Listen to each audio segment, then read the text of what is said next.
नमः शिवाय। हर हर महादेव। ओम गुरुवे नमः। जय शंकर की।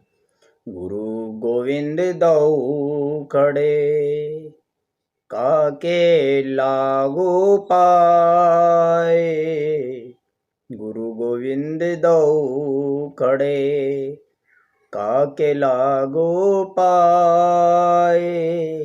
बलिहारी गुरु आपने, गोविंद दियो बताए। गोविंद दियो बताए। सत्संग और संतों के संग के बिना आध्यात्मिकता और ज्ञान नहीं है। मनुष्य बड़ा पापी शरीर से नहीं मन से होता है। आज के सत्संग में एक संत के दो शिष्य वाली कहानी के रूप में इस बात को स्पष्ट चलते हैं कि मनुष्य बड़ा पापी शरीर से नहीं मन से होता है। तो ध्यान से सुनना उस कहानी को और अपने मन में उतारना कि क्या शिक्षा देती है। हम सोचते हैं कि हमने तो कोई कर्म ऐसा ही नहीं किया, पाप कर्म, जिसका फल दुखों में बदल रहा है, जिसका फल हम भुगत रहे हैं। लेकिन आपके तो याद जो है शरीर से किया हुआ पाप है ना। मन का तो भूल जाते हैं। मन में कितने विचार, दुष्ट विचार चलते हैं, दूषित हो जाता है मन। तो वो तो हमारे मानस पटल पर ही नहीं आता, याद ही नहीं रहता हमें कि हमने कितने पाप मन से कर डाले हैं। तो एक कहानी के रूप में दो संतों शिष्यों की, एक संत के दो शिष्य थे, उनकी कहानी के रूप में इसको समझते चलते हैं। एक संत के दो शिष्य उनसे मिलने जा रहे थे। पूरे दिन का सफ़र था। चलते चलते रास्ते में एक नदी पड़ी। उन्होंने देखा कि उस नदी में एक स्त्री डूब रही है। उनके गुरु धर्म के अनुसार पहले जो शिष्य होते थे तो ब्रह्मचर्य का पालन करना पड़ता था। स्त्री स्पर्श उनके लिए वर्जित माना जाता था। तो इसलिए उनके गुरु धर्म के अनुसार शिष्यों के लिए स्त्री स्पर्श वर्जित था। ऐसी दशा में वे शिष्य करें तो क्या करें, स्त्री को बचाएं तो कैसे बचाएं। उन दोनों में से एक ने कहा, हम गुरु धर्म की मर्यादा का पालन करेंगे। यह स्त्री डूब रही है तो डूबे हमारी बला से, हमें इससे क्या, कोई डूबे या मरे या जिए। लेकिन दूसरा शिष्य धर्म संकट में था। एक और मानव धर्म कहता है कि किसी को संकट में नहीं छोड़ना चाहिए। यदि आपकी सामर्थ्य है उसकी जान बचाने की है, उससे संकट से उबारने की है, तो हर संभव उसका सहयोग करना चाहिए, उसकी मदद करनी चाहिए। यह मानव धर्म है। और दूसरी ओर गुरु धर्म के अनुसार स्त्री स्पर्श नहीं करना है। तो दूसरा शिष्य बड़ा संकट में था, बड़ा धर्म संकट था कि एक धर्म कुछ कहता है तो एक धर्म किसका पालन किया जाए। उसने कहा कि हमारे रहते कोई इस तरह मेरे से सहन नहीं होता कि वो इस तरह से मर रही है मेरे सामने, मुझे मानव धर्म का पालन करना ही होगा। इतना कहकर वह नदी में कूद पड़ा और डूबती स्त्री को पकड़कर अपने कंधे का सहारा देकर, कंधे पे थोड़ा सा बैठाकर समझ लीजिए, तो कंधे का सहारा देकर किनारे पर ले गया। दूसरे शिष्य ने उसे बहुत भला बुरा कहा, तू तो पापी है, तूने गुरु धर्म का उल्लंघन किया है, तूने स्पर्श किया है स्त्री का, तूने गुरु की आज्ञा का पालन नहीं किया है। बहुत बुरा भला कहा।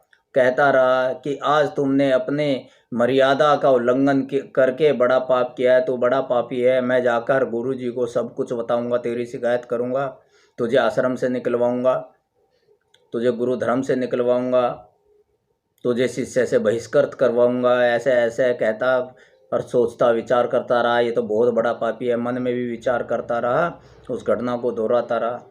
दोनों संत के पास पहुंचे दोनों शिष्य। तो दूसरे शिष्य ने जो सोच रहा था, बुरा भला कह रहा था उस शिष्य को जिसने कहा था कि मेरी तरफ से मरे या डूबे, तो एक सांस में सारी घटना अपने गुरु को बता दिए और कहा कि गुरुवर, मैंने इसको बहुत रोका, बहुत मना किया, पर यह नहीं माना। इसने स्त्री स्पर्श किया और उसको कंधे पर बैठाकर कंधे का सहारा देकर नदी पार कराई। बड़ा भयंकर पाप किया है इसने। संत ने उसकी बात बड़े ध्यान से सुनी, फिर पूछा, इस शिष्य को उस स्त्री, जो स्त्री बचाई इसने, उस स्त्री को कंधे का सहारा देकर या कंधे पर बैठाकर बाहर लाने में कितना समय लगा? शिष्य से पूछा गुरु ने कि इसे स्त्री को बचाने में, नदी पार कराने में, नदी से बाहर निकालने में, कंधे का सहारा देकर लाने में कितना समय लगा? तो उस शिष्य ने कहा, ऐसे ही कोई लगभग 15 मिनट लगी होगी।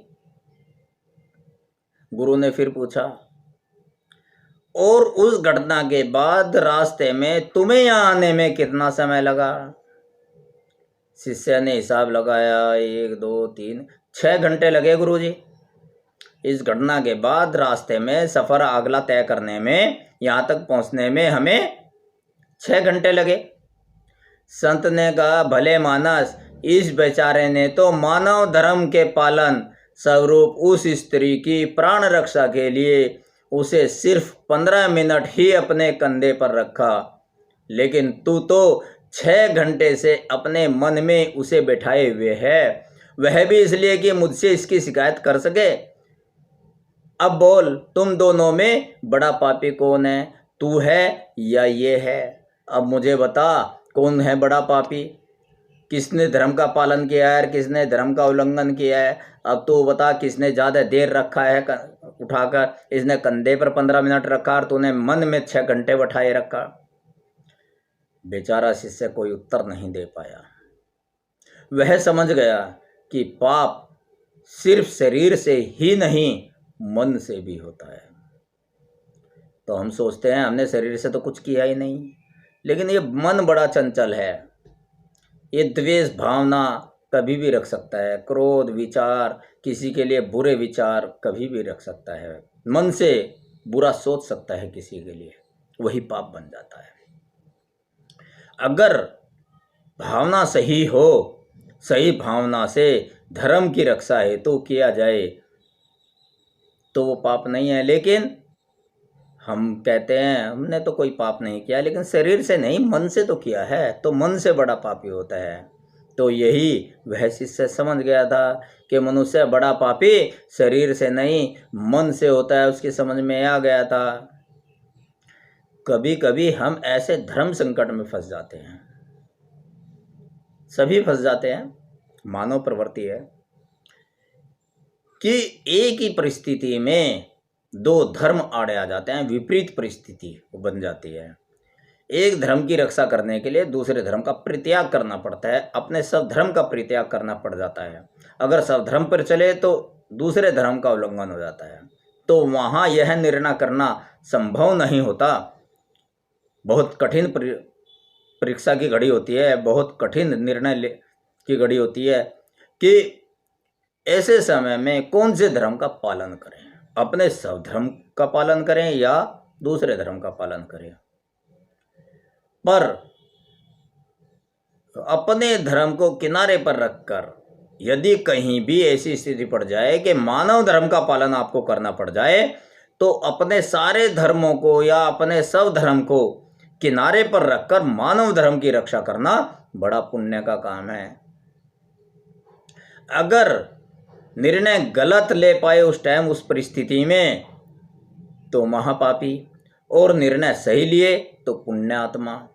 तो निर्णय पर डिपेंड करता है कि क्या करना है। जहाँ मानव धर्म संकट में हो, वहाँ पर हमें सभी कर्तव्य धर्मों को किनारे पर रखकर मानव धर्म का पालन करना ही श्रेष्ठकर होता है।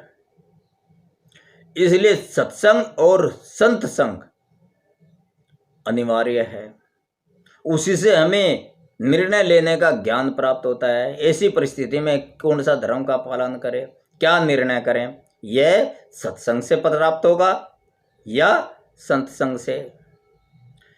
रावण बड़ा ज्ञानी था, लेकिन उसे सत्संग नहीं मिला, इसलिए एक निर्णय गलत कर बैठा। बदले की भावना से माता सीता का हरण कर बैठा। तो इसलिए सत्संग और संत संग हमें निर्णायक बनाते हैं, विषम परिस्थिति में निर्णय लेने की सामर्थ्य और ज्ञान देते हैं। तो इसलिए हमें देखना है कि